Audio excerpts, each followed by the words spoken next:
In this video, we're going to talk about the Brunner standard with student loan discharging through bankruptcy versus the new guidance that was released on November 17, 2022.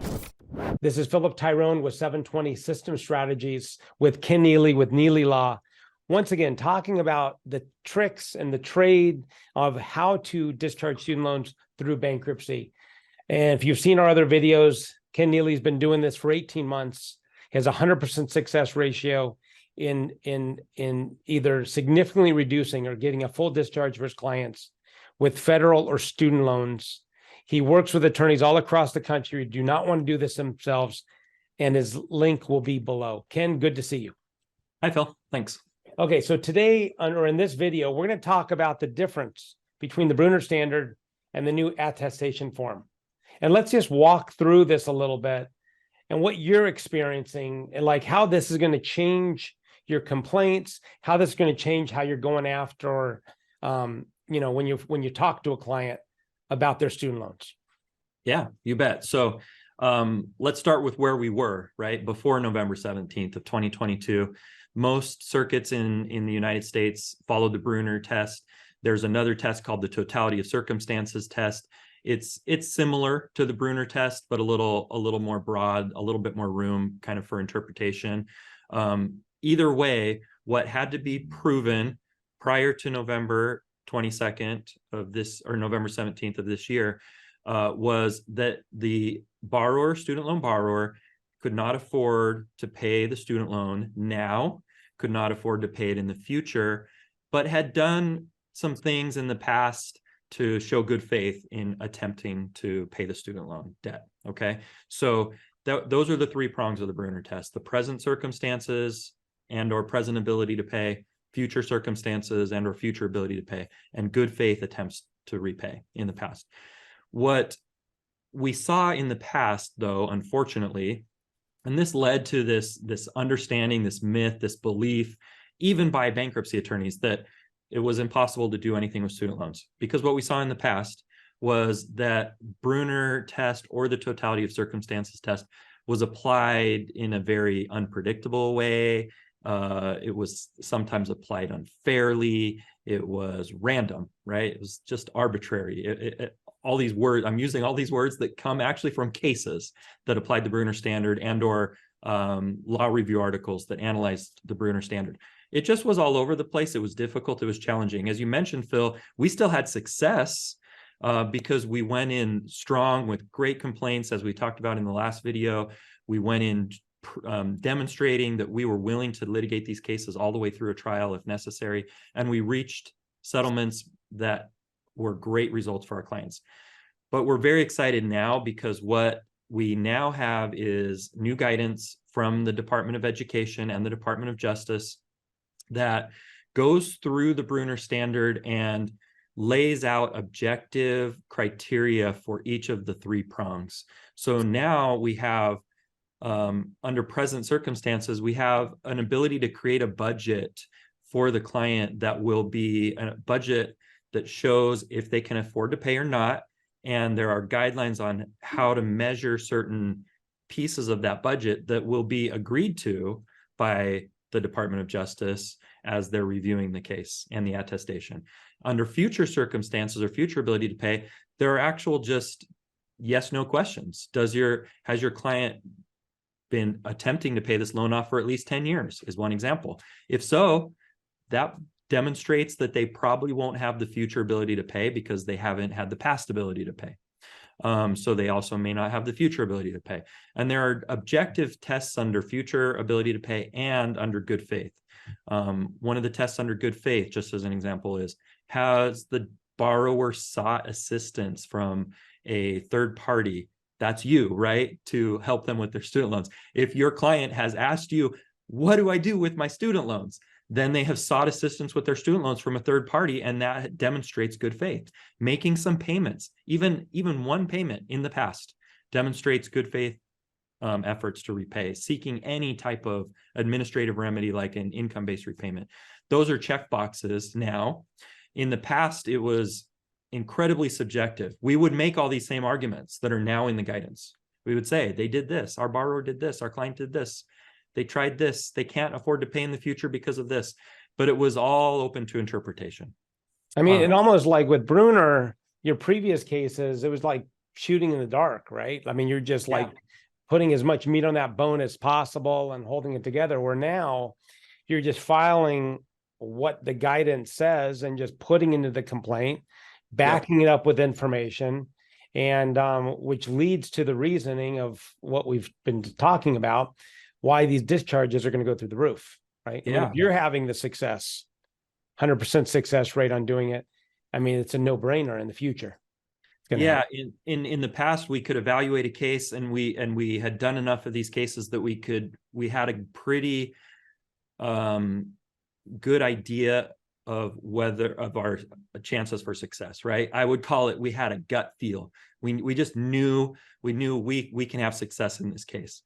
Now we can make that much more of a standardized evaluation, where we can literally go through our cases, our open Chapter 7 cases, another attorney's open Chapter 7 cases. We can review the income, the expenses, the amount of the student loan, right, and some of the facts about the client, like their age and how old the loans are, and those different factors.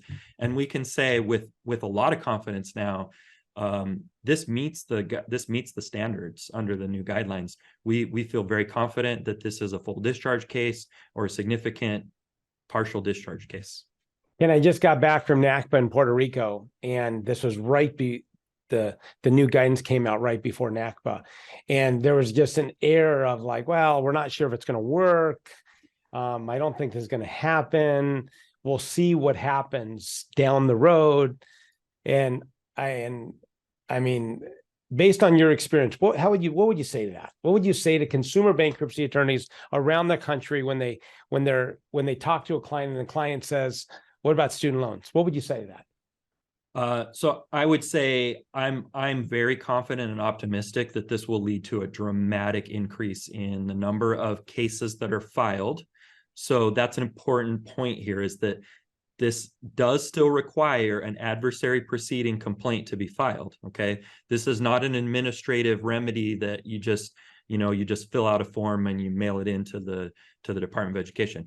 You still have to take advantage of that ability in the bankruptcy code to file an adversary proceeding to seek a determination from the court that the student loans are dischargeable. And so it's still a serious thing. But I believe we'll see a lot more of those filed now, because now there's more predictability around the result of that complaint. It's not just, hey, I'm going to take my chances here and hope for a discharge. It's, I believe I meet these objective criteria and I can file this complaint, and I can be pretty confident that it will result in a settlement with the Department of Education. So I think we'll see a lot more cases filed, and I think we'll see a higher percentage of success than we saw previously as well. So I think we'll see both more cases and more of the cases resulting in a discharge. That's been part of, it's even directly mentioned in some of the written materials that have been provided by the Department of Justice and the Department of Education. Is that's the whole purpose of this new program. And we have a lot of pressure on the Department of Education to deal with the student loan debt problem. We have a lot of pressure on the White House. We have a lot of political pressure and a lot of societal pressure to kind of figure out how we deal with student loans. And I just believe that this is a program, we've been told this is a program to lead to more discharges. It's not just more red tape. It's not just more bureaucracy. It's not just more ways to throw roadblocks in front of a borrower to make them think that there is hope when there really is not hope. We've been told that is not the case. We've been told this is very intentionally a program to widen the path to discharge instead of a narrow little winding path through a dangerous forest. Now we have hopefully a highway to discharge that's nice and straight and flat and predictable to get our clients from here to a student loan discharge. Ken, this is great. So we've talked, already have a video out about writing a complaint. We're going to do future videos on pricing, future videos on opening past cases, future videos on private loans. This is a way for all consumer bankruptcy attorneys to differentiate themselves from every other other bankruptcy attorney down there. Now you don't just have to compete on price and Google reviews or whatever. Like, this is a way for you to say, I will handle things differently. Whether that's because you're going to negotiate better, it's because you're going to get better results. So watch our videos. We're going to unpack this for you. Ken Neeley with Neeley Law. You can share about your fee sharing. If someone does not want to do this in-house, I'm going to show your website at studentloanrelief.us. You have people all over the country right now submitting. Yep. You meet with a client, they submit their client's information right there. They put their name or the attorney's name here at the bottom, and then you follow up and you do all the work, et cetera, et cetera. Yeah, and if you're in a state where we are not licensed, we will have you assist us as local counsel. We'll pay you for being local counsel. We'll compensate you for that. And then if you're in a state where we don't need local counsel, we'll figure out a way to pay you a referral fee that complies with your rules of professional responsibility. So we are working with attorneys in I believe almost every state. So and we'll work with you. We're excited to hear from you and answer any questions. We're open with you about how we do this, why we do this, how it works.